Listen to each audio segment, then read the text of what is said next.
certo, tudo certo. Mas, Tari, conta pra gente agora um pouco da sua trajetória sobre essa parte de você viver nos Estados Unidos. O que te levou a estudar essa vertente em específico de casos narcisísticos, assim que fala?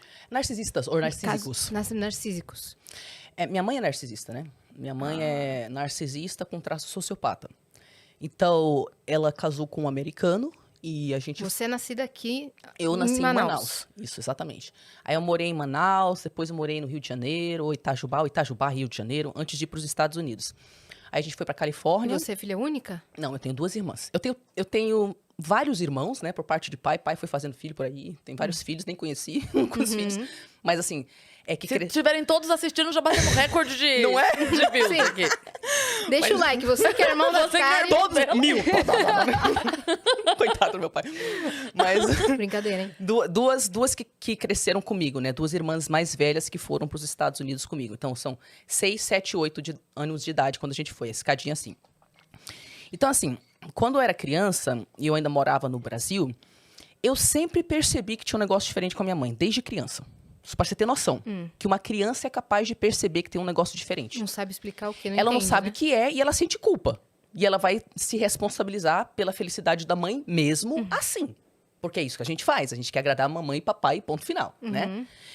Então, desde criança, eu percebia que minha mãe era diferente. E o engraçado é que eu contava as histórias da minha família desde criança para outras crianças e elas também percebiam que tinha um negócio diferente. Diferente da maioria dos clientes que eu trato, que eles contavam para as pessoas e ninguém conseguia validar. A minha mãe tinha uns comportamentos tão estranhos que eu contava para outras pessoas e eles conseguiam Que validar. acreditavam. Isso, exatamente. Então, assim, eu fiquei nos Estados Unidos até os 15 anos de idade. Aí a gente voltou pro Brasil e a gente voltou para Salvador, na época. Aí já começou... A minha família já começou a desintegrar a partir dos 6 anos de idade, quando a gente foi para os Estados Unidos. Porque aqui no Brasil tinham outros familiares que faziam parte, né? É diferente quando você tem contato com uma pessoa narcisista e quando você tem contato com uma pessoa narcisista e várias pessoas amorosas. É diferente, entendeu? Então, aí, do nada, a gente não tinha nada disso, né?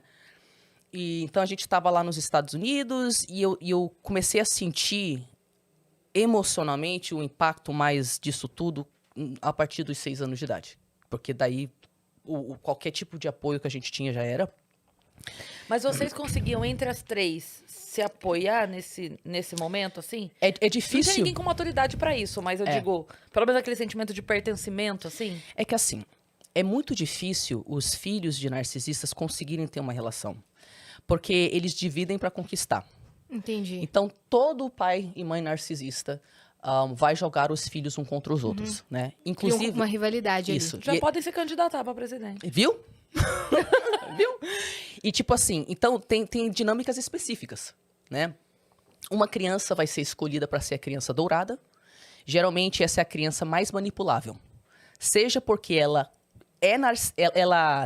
faz de boa os abusos que a mãe e o pai quer que ela faça contra os outros irmãos. Não era o meu caso. Ah, tá. Ela é a marionete. Isso. Ou porque ela é muito besta, manipulável. Esse era o meu caso, né? Depois eu entendi que eu tenho diagnóstico de autismo e uma das características é que você não percebe maldade nas pessoas.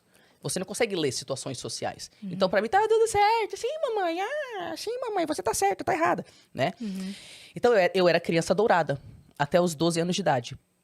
E a minha irmã, a Eri, ela que ilustra meu perfil, tá? Ela é artista e ela faz todas as ilustrações dos posts, dos meus programas, dos meus livros. É ela que ilustra. Que legal. Ela era o bode expiatório. Então, ela era tratada como merda. Merda. Ela era espancada na frente de todo mundo. Ela era chamada de puta antes de ter beijado pela primeira vez. Meu Deus. Se tivesse um ciclone na China, era culpa da Erendira. Nossa. O que acontecesse e não acontecesse, de algum jeito, a Erendira era culpada. Aí tinha a Dessana, que era invisível. Porque quando você não serve pra nada, você é invisível. E você é tratada como tal. Então, a Dessana passou a adolescência dela invisível, em depressão, não saindo do quarto, se levantando para ir pro cantinho do quarto, fazer as necessidades dela no chão e voltar pra Sério? cama, porque ela não queria comer ou tomar banho, ou sair do quarto. A gente não ia pra escola, era proibido de ir pra escola. Vocês era homeschool? Ah, A gente foi homeschool uns meses e depois ficou largado. largado. Não né? acredito. É. Aquele período que você chegou aí pra escola, logo que você chegou, foi... Foi Não durou, foi isso? até os 12 anos de idade. Eu fui pra escola até os 12 anos de idade. Aí depois eu fiz um supletivo, né, com meus 20 e poucos anos de idade. Aí me formei no primeiro grau, no segundo grau e já comecei faculdade naquele mesmo ano. Caramba. E a sua irmã, que era a invisível nessa dinâmica, ela era a do meio ou não? A do meio. A do meio. A do meio. Geralmente é assim, né? A do meio fica um pouco esquecida? Eu não sei se dá pra falar que é a do meio, mas o que eu percebi... Eu já fiz pesquisas informais, né? Porque eu nunca vi pesquisa formal sobre isso. Então, eu adoro fazer enquetes informais entre os meus seguidores. O que a gente percebeu é... A dourada é a mais manipulável, seja porque é narcísica, sociopata ou besta e manipulável, né? Você era manipulável. Eu é era isso? manipulável, né? A que fala os negócios que não é pra falar é a bode. Como assim você ousa mencionar que tem alguma coisa de errada com a dinâmica familiar? Cala sua boca, né? Então, muitas vezes o bode expiatório é alguém que enxerga o que tá acontecendo e ousa falar, né? Mas, às vezes, o bode também é a mulher num grupo de homens. E impressionante a misoginia entre mães narcisistas. E como elas escolhem a mulher entre um grupo de filhos homens para ser o bode expiatório. Então, assim, voltando para a parte da minha história. Quando a gente voltou pro Brasil, né, eu tinha 15 anos de idade, a gente morou lá em Salvador. Aí, minha irmã tinha que sair de casa, teve uma semana para sair de casa. Sai de casa, mas eu não falo o idioma, a gente acabou de se mudar pro país. Foda-se. A minha outra irmã também saiu de casa forçada, no meio de uma briga de noite. Minha mãe abriu a porta e empurrou ela pra fora, sem roupa, sem comida, sem chave, sem calçado. Isso aqui, lá? A gente já tava no Brasil. De volta. Sim, Tá. sim. Então, a minha primeira irmã saiu de casa lá em Salvador, a Dessana, quando a gente tava em Porto Alegre. E aí, tipo, eu fiquei pianinha, né? Que eu vou ficar calada. Porque se minhas duas irmãs tiveram que sair sem estrutura... Essas várias mudanças, desculpa, essas várias mudanças eram profissionais? É o aspecto instável da sociopatia. Entendeu? Que tá sempre trocando. Tem um estudioso, o Sam Vaknin, aquele que eu falei que é narcisista, que tá desenvolvendo um programa. Ele fala assim, para diferenciar entre um psicopata ou um sociopata, que são parecidos, mas não a mesma coisa, tá? E um narcisista, veja a estabilidade da vida. Os psicopatas e sociopatas, eles não têm nenhuma área da vida que é estável. O narcisista, tudo é instável menos uma área. Pode ser tipo um relacionamento, uma religião. No caso da minha mãe, a religião dela. E o resto é tudo instável. Os casamentos, enfim, as casas. Então, é engraçado. A Kátia, essa com quem eu fiz vários... Análises. Isso, exatamente. Ela me mandou um vídeo esses dias do Johnny Depp. Aí perguntaram pra ele assim, nossa, mas você se mudou muito, né? Ele, a gente ia pra lá e pra cá, até não sei que idade, eu já tinha me mudado 20, 40 vezes. E aí eu tive um flashback do caramba, porque perguntaram, mas por quê? E ele falou a mesma coisa que eu falava, porque eu não sabia responder. Minha mãe gosta de se mudar muito, né? E eu tive um flashback do caramba, porque toda vez que alguém me perguntava, mas por que vocês se mudam tanto? Todo ano você se muda. A gente ficou numa casa, tipo, semanas pra se mudar, sabe? E não era por profissão. Não era por profissão. E eu, my mom just likes it. Minha mãe gosta de se mudar. Então, eu não sei. Inclusive, se você me perguntar, quem é sua mãe? Eu não sei. Será que minha mãe sabe quem ela é? Eu não sei. Você não sabe. Eu não sei. Não sei se a minha mãe tá viva, se não tá viva, onde tá, se não tá. Eu não sei. Eu não sei nada que minha mãe falou que não é verdade. Porque narcisista mente até quando não tem que mentir. Ela era narcisista com seu pai também? Sim, não tem como não ser. Ah, tá. Né? Com todos ao redor. Não tem como não ser. A única coisa que um narcisista consegue é externalizar publicamente uma imagem, mas todo mundo que tá mais íntimo vai ver o outro lado da personalidade. Ela não tem um foco, é todo mundo. Mas eles conseguem... Por exemplo, eu sou da igreja. Quando eu tô na igreja, eu sou amorosa. Porque Jesus Cristo. Porque não sei o quê. Aí assim que eu chego em casa, eu largo a porrada na minha filha, ou eu começo a humilhar meu filho. Então, eles são capazes de ter uma máscara. Moldar. E eles têm, né? Eles têm uma máscara. E você tava falando que ficou pianinho porque viu suas Isso, outras é. duas irmãs. Eu fiquei Mas você pianinha. ainda era manipulável, então você ficou pianinha. Eu fiquei pianinha porque naquela época, eu comecei a trabalhar com 16 anos, né? E eu pensei, eu vou trabalhar, o foco da minha vida é sair de casa e nunca mais voltar. Sua mãe deixou você trabalhar. Na verdade, minha mãe que falou pra eu trabalhar, que eu achei ótimo. Aham. Porque eu não ia pra escola, mas né, vamos trabalhar então, né? O que eu podia fazer na época era dar aula de inglês. Então eu não falava português direito, eu tava no Brasil há 1 ano, mas eu falava inglês. E ninguém acreditava que eu não tinha terminado o 1º grau, porque eu parecia muito inteligente e tal, né? Então, tipo, eu conseguia trabalhar como professora. Aí eu comecei a trabalhar dando aula de inglês, e aí eu me estruturei durante 5 anos. Eu fiz um curso de comissária de bordo, que brotou na minha vida, assim, caraca, mano, ótimo, em São Paulo, meu. Tô vazando, hein? Mãe, putz, cara, consegui um emprego lá em São Paulo, mãe. E aí eu me mudei de casa com 21 anos de idade. Eu ainda não sabia o que ela tinha, eu só fui descobrir lá pros 25, depois de um relacionamento tóxico com um narcopata. E aí eu fui pesquisar os sintomas dele, né? E quando eu comecei a pesquisar, aí que eu entendi. Aí um ano Você e... associou com a sua mãe. Aí eu conversei com as minhas irmãs, falei, gente, isso aconteceu porque você não acredita. Quando você vê, pode encaixar em... Porque assim, tem os sintomas lá, né? E a pessoa tem que se encaixar em 5 de 9 sintomas. A minha mãe se encaixa em todos. Meu Deus. Todos. E eu lembro que você nunca quer acreditar.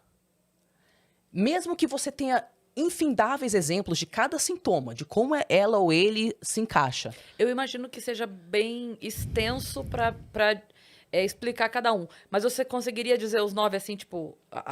Eu vou falar O conceito? sim, vou falar. Eu não lembro dos 9 agora, mas eu vou falar o conceito, tá? Grandiosidade. O que é aquela... Eu tô sempre certo, você tá sempre errado, tá? E também, a grandiosidade pode acontecer através do vitimismo, tá? Eu sou a pior vítima porque o mundo não reconheceu como eu sou genial, cara. Eu poderia ter sido a melhor não sei o quê, ou o melhor, mas veja como o mundo é tão inferior e desprezível em comparação a mim, que sou tão incrível, né?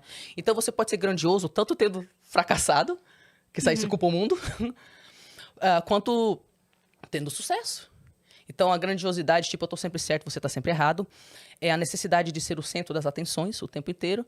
Então, tipo, você tá num encontro, o narcisista vai começar a monopolizar a conversa, vai começar a falar mais alto. Você vai perceber que eles ficam incomodados se você chama muita atenção. Aí, nesse momento que seu pai vai começar a tossir, vai ter um problema de saúde. Na minha formação, minha mãe passou mal, sabe? Sua formatura? Formatura, isso. Minha mãe passou mal. Então, essas coisas, tipo, num dia que eu e as minhas irmãs, perto do Natal, a gente, pela primeira vez na fase adulta, a gente estava tendo um relacionamento bom. Que passou a infância, uma sendo jogada contra a outra. Claro. A minha mãe viu aquilo, ela desapareceu de casa, destruiu meu quarto, deixou uma carta de suicídio. Tipo assim, porque não pode ver as filhas tendo saúde mental e tendo um relacionamento no Natal. Tem que estragar o Natal pra todo mundo desaparecer, deixar carta de suicídio, Porque culpar. ela tá mal, então ela tem que passar Então, esse sentimento Pronto. pra vocês. Se eu tomar o filho, tu vai ficar. Todas Entendeu? vocês vão ficar. Vocês vão ficar semanas até eu melhorar. Tu vai ser punida, né? Então, eu nem lembro mais que tu tava respondendo. A grandiosidade, os sintomas. Sim. A grandiosidade, a necessidade de ser o centro das atenções. A pessoa se acha especial e como que se ela pudesse apenas ser entendida por outras pessoas especiais. Então, por exemplo, às vezes uns narcisistas entram em contato comigo e você vê que eles são narcisistas só pelo jeito que eles escrevem. Tari, eu sei que você não está dando mais sessão, mas veja bem, o meu caso é muito especial. Você nunca viu um narcisista como eu. Eu sou consciente e eu também tenho um caso de não sei o quê, também esse traço de psicose, não sei o quê. Eu já passei com a doutora, não sei quem. E só pessoas que estão na mídia. Porque daí a grandiosidade dele de ser entendido por pessoas especiais é porque se eu estou na mídia, então eu sou especial. Sim. Aí através de mim você se torna especial, né? Então, Até no tratamento eles querem ser grandiosos. Isso. E aí o tratamento é o inferno, né? Porque não é tratamento. É. Eu nunca tive um narcisista que deu certo no tratamento. Sério? E essa doutora Romani, que tem lá décadas de experiência na minha frente, ela fala a mesma coisa. Também não. Também não. entendeu? O que é dar certo? Caramba. O narcisista que dá certo? Assumir que ele é narcisista e, tipo, ficar na terapia e começar a, de fato, mudar os comportamentos. Você fala com um narcisista e você lida com ele durante um período de tempo, aí nesse período de tempo que você tá lidando com ele, todos os relacionamentos dele acabam, né? E aí você, tipo, vai fazendo umas perguntas e tal, uma hora você começa a perceber. Nunca você sabe o que você fez para contribuir? Eu não sei, Tari. Nunca você sabe? Então, tipo, a pessoa nunca consegue assumir responsabilidade por nada. Sempre as áreas que você faz perguntas, ela não sabe responder, o outro, não sei o quê. E todos os relacionamentos acabam. E aí, daqui a pouco, ela desaparece da terapia. Algum tem comportamento narcisista com você? Claro. Claro. Eu já tive paciente que ficou comigo um tempo, depois parou e depois marcou sessão só pra falar. Então, depois de você, eu achei uma pessoa melhor que você. Porque essa pessoa, não sei o quê, não sei o quê. E a pessoa paga. Paga pra ter uma sessão onde ela fala pra mim que eu sou um lixo. Aí, um mês depois, ela reaparece. Tari, você é minha mestra. Vamos fazer sessão. Ninguém me entendeu como você, Tariana. Então, tipo, porque o narcisista, ele alterna entre idealização e depreciação. Quando ele tá no estado de idealização, ele te idealiza. Você é o melhor, você é o máximo. Porque se eu tô bem, você também tá bem, né? E quando ele tem um baque emocional, ele entra no estado de depreciação. Ele não lembra que você teve características legais. Object constancy. Constância de objeto em português? Eu não lembro direito. Mas, basicamente, o que é esse fenômeno? Quando você tem um transtorno de personalidade, um transtorno de humor muito sério, você faz um negócio chamado clivagem. Isso significa que você pensa em preto e branco. Só que, quando você está pensando no preto, tudo é preto. Você não lembra de nada que tenha sido positivo em nenhum momento da sua vida. E aí, quando você está lidando com uma pessoa que sofre de clivagem, você pode ser a pessoa mais amorosa, mais respeitosa da vida da pessoa. Mas quando ela entra em clivagem, ela começa a te atacar de coisas e ela não consegue lembrar de nenhuma única característica boa que você tinha. Aí, quando ela te idealiza, é o oposto. Você é perfeita, você é ideal, você é maravilhosa de todas as formas, sempre porque, de algum jeito, eu me engrandeço através de você. Gente, eu tô fazendo tratamento com a Tariana. Entendeu? Aí, nesse momento, você é maravilhosa, você é a perfeita. E não tem nenhum tipo de entendimento da diferença entre esses pontos de vista. A pessoa não consegue integrar essas duas informações, né? Então, voltando para o que você estava falando, centro das atenções, grandiosidade, necessidade de ser entendido por pessoas especiais, exploração dos outros. Então, explorar mesmo. Sabe aquele negócio de... O problema da sua pergunta é que você está se incluindo nela. E eu, como narcisista, estou cagando para você. Então, as pessoas têm dificuldade de entender que narcisista não está nem aí para você. Ele não sente nada. Meu Você Deus. entendeu? Ele não tá nem aí se ele te machucou. Porque ele tem um estilo de personalidade, um traço do diagnóstico é a inveja crônica. Tudo que tu faz me dá inveja ou ressentimento e eu vou te punir. É a única coisa que ele sente com relação à sua pessoa, que você faz ele se sentir bem ou mal. Só isso. Fora isso, você não tem nenhum tipo de utilidade. Então, eu vou te explorar. Você só tem utilização para mim que você me dá seu dinheiro, sexo, você lava minha roupa, né? Você cuida dos meus filhos, você me perdoa toda vez que eu te traio. E é para isso que serve. Exploração, todo narcisista usa o outro. Inveja crônica, eu acabei de falar da inveja crônica, arrogância. Então, aquele negócio de... Você vê que a pessoa trata mal quem serve ela, sabe? Qualquer situação de poder aí é uma oportunidade da pessoa humilhar os outros, não é? Então, são traços assim, mas você tinha me perguntado para uma outra coisa. Não, é que a gente estava fazendo uma lista de coisas, mas agora você falou isso, a gente estava devendo algum assunto ou não? Não, a gente Posso tava mudar? nesse mesmo. É porque Pode mudar a pauta. agora eu tô aqui que eu não sei mais em que pauta. Não, mas a gente pauta, né? encontra a pauta passada, qualquer Pois coisa. qualquer coisa, alguém grita aí no chat a pauta passada.